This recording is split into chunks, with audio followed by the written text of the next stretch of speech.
Social distancing का पालन करें, हाथ बार बार धोएं और जो भी प्रिकॉशन ले सकते हैं लें।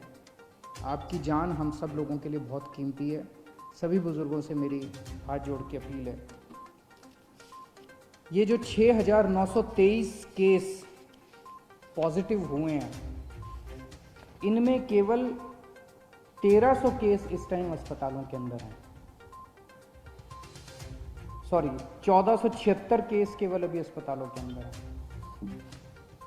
लगभग मोटे मोटे तौर पे 7,000 केस मान लेते हैं पॉजिटिव हुए। 7,000 में से 1,500 के करीब केस जो हैं वो अस्पतालों के अंदर हैं। बाकी सारे केसेस या तो माइल्ड सिम्टम्स हैं और या एसिम्टोमेटिक हैं।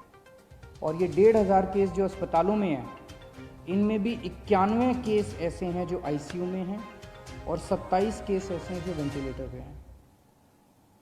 इनफैक्ट जो सीरियस केस हैं, एक एक केस पे मैं रोज़ नज़र रखता हूँ, रोज़ उनका पता करता हूँ कि क्या उनको कैसे बचाया जाए।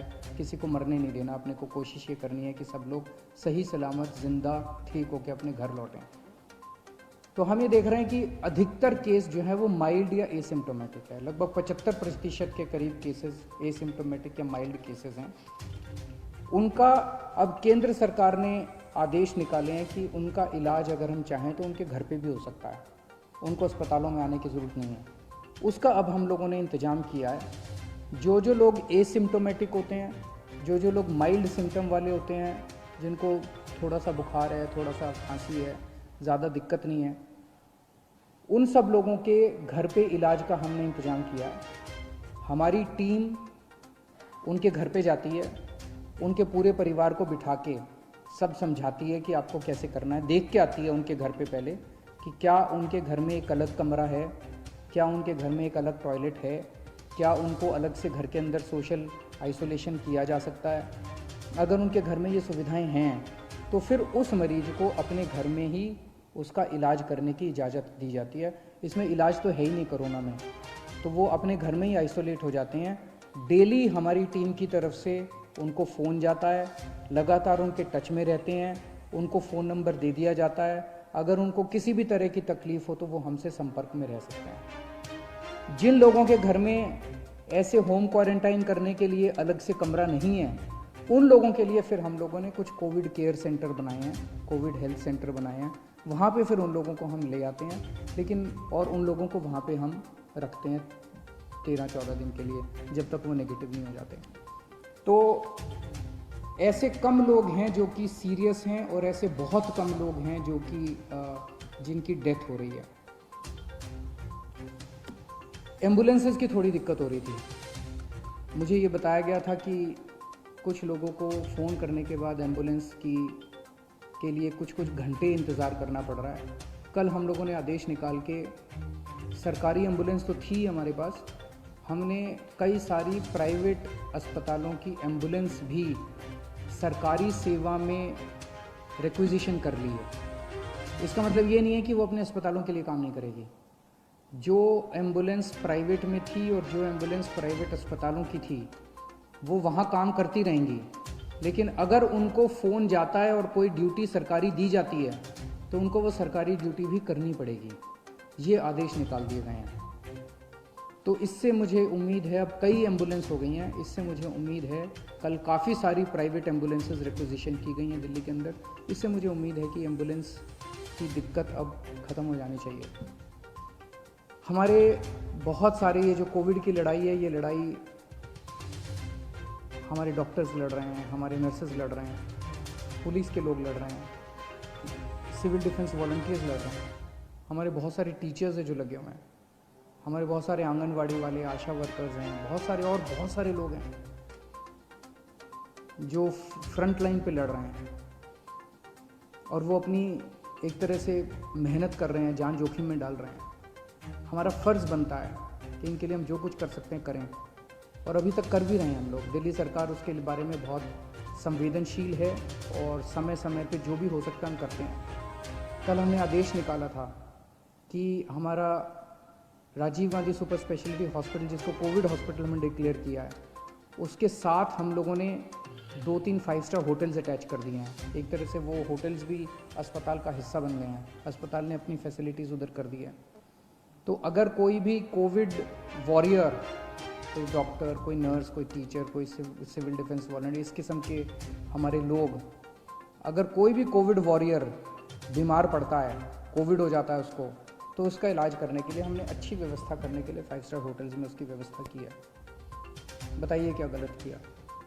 मुझे तो लगता है कि हमें करना चाहिए, उनके लिए जो कुछ भी कर सकते हैं करना चाहिए। वो रात दिन 24 घंटे हमारे लिए मेहनत कर रहे हैं, अपनी जान दांव पे लगा के कर रहे हैं। उनको कोविड हो सकता है, अगर उनको कोविड हो जाए तो उनको ठीक करने की जिम्मेदारी तो हमारी है ना, फिर पूरे समाज की है, पूरे देश की है। मुझे कल बहुत दुख हुआ जब हमने ये ऑर्डर पास किया, तो विपक्ष के लोगों ने इस ऑर्डर का खूब मजाक उड़ाया, इसकी खूब क्रिटिसिज्म किया कि इन लोगों को स्पेशल सुविधाएं क्यों दी जा रही हैं। मैं आपसे पूछना चाहता हूं कि क्या हमारी कोविड से हमारी रक्षा करने वाले कोविड वॉरियर्स को स्पेशल सुविधाएं मिलनी चाहिए कि नहीं मिलनी चाहिए? बिल्कुल मिलनी चाहिए। क्या तकलीफ़ है अगर 1, 2, 3, 5, 10 करोड़ रुपए खर्च हो गए इन लोगों को बचाने के लिए? इसमें क्या गलत है? अगर हम 1 करोड़ रुपए कोविड से, अगर किसी भी कोरोना वॉरियर की डेथ होती है और अगर हम उसको 1 करोड़ रुपए दे दें, उसके परिवार को, उसको सम्मान राशि उसके परिवार को मरणोपरांत देते हैं, इसमें क्या दिक्कत है? अभी एक पुलिसमैन थे हमारे, अमित राणा जी, कुछ दिन पहले कोरोना की वजह से उनकी मौत हो गई। कोरोना से लड़ते लड़ते उनकी मौत हो गई। हमारी रक्षा कर रहे थे। उनके परिवार के लिए मैंने 1 करोड़ रुपए की सम्मान राशि का ऐलान किया। इसमें विपक्ष को क्यों तकलीफ है? मेरा सबसे यही निवेदन है कि ये टाइम राजनीति करने का नहीं है। ये टाइम सबको मिलके कोरोना से बचने के लिए हम क्या कर सकते हैं, देश के लिए क्या कर सकते हैं, समाज के लिए क्या कर सकते हैं, लोगों के लिए क्या कर सकते हैं, ये समय ये सोचने का है। मेरी सबसे निवेदन है कि राजनीतिक बयानबाजी ना करें, एक दूसरे की मदद करें, सरकारों की मदद करें, समाज की मदद करें और एक दूसरे का साथ दें। मैं देख रहा हूँ कि अभी भी मैं सोशल मीडिया पे देखता हूँ, इधर उधर देखता हूँ कि प्रवासी मजदूर अभी भी सड़कों के ऊपर बड़ी तादाद के अंदर एक जगह से दूसरी जगह जाने की कोशिश कर रहे हैं। और जब उनकी हालत देखते हैं, उनके मैं इंटरव्यूज़ पढ़ता हूँ, उनके बयान पढ़ता हूँ, कई दिनों तक चल रहे हैं, पैरों में छाले पड़ गए, कई दिनों तक कुछ भी नहीं खाया। घर से जो रोटियाँ लेके चले थे वो रोटियाँ ख़त्म हो गई हैं। रास्ते में कोई मदद करने वाला नहीं है। कई लोगों ने अपने कंधे के ऊपर अपने बच्चों को बिठाया होता है। एक आदमी देखा जो अपनी बूढ़ी माँ को अपनी गोद में लेके पता नहीं कितने किलोमीटर चल चुका था। बहुत तकलीफ होती है। ऐसे लगता है जैसे पूरा का पूरा सिस्टम फेल हो गया। ऐसे लगता है कि हम सारी सरकारें जैसे फेल हो गई हैं। मेरी सब लोगों से निवेदन है, दिल्ली के रहने वाले सब लोगों से निवेदन है कि आपको बिल्कुल चिंता करने की ज़रूरत नहीं है। जो लोग दिल्ली में दूसरे राज्यों के ऐसे हैं जो फंसे हुए हैं और जो जाना चाहते हैं, हम उनका इंतज़ाम कर रहे हैं। अभी तक हमने आपके खाने और रहने का इंतज़ाम किया हुआ था। मेरी आपसे निवेदन है, पहला निवेदन तो यह, दिल्ली छोड़ के मत जाइए। बहुत जल्दी ये लॉकडाउन अंतहीन तो होगा नहीं, कभी ना कभी तो खुलेगा, जल्दी खुलेगा। सबको नौकरियां भी मिलेंगी, आपको भी नौकरी मिलेगी, सबको काम मिलेगा, सबको मजदूरी मिलेगी। लेकिन अगर कोई फंसे हुए हैं और जाना ही चाहते हैं, हम आपके लिए ट्रेन का इंतज़ाम कर रहे हैं। एक ट्रेन मध्य प्रदेश जा चुकी है, एक ट्रेन हमने बिहार भेजी, अभी और ट्रेन का इंतज़ाम कर रहे हैं। केंद्र सरकार से भी बात कर रहे हैं, दूसरे राज्यों की सरकारों से भी बात कर रहे हैं। थोड़े दिन इंतज़ाम कीजिए, लेकिन घर से ऐसे पैदल मत निकलिए, ये आपके लिए सुरक्षित नहीं है। कुछ लोगों की ट्रेन से कुचल के मौत हो गई, कुछ लोगों की सड़क हादसे में मौत हो गई। और इतने दिन पैदल चलना बिना खाए पिए, ये भी सही नहीं है।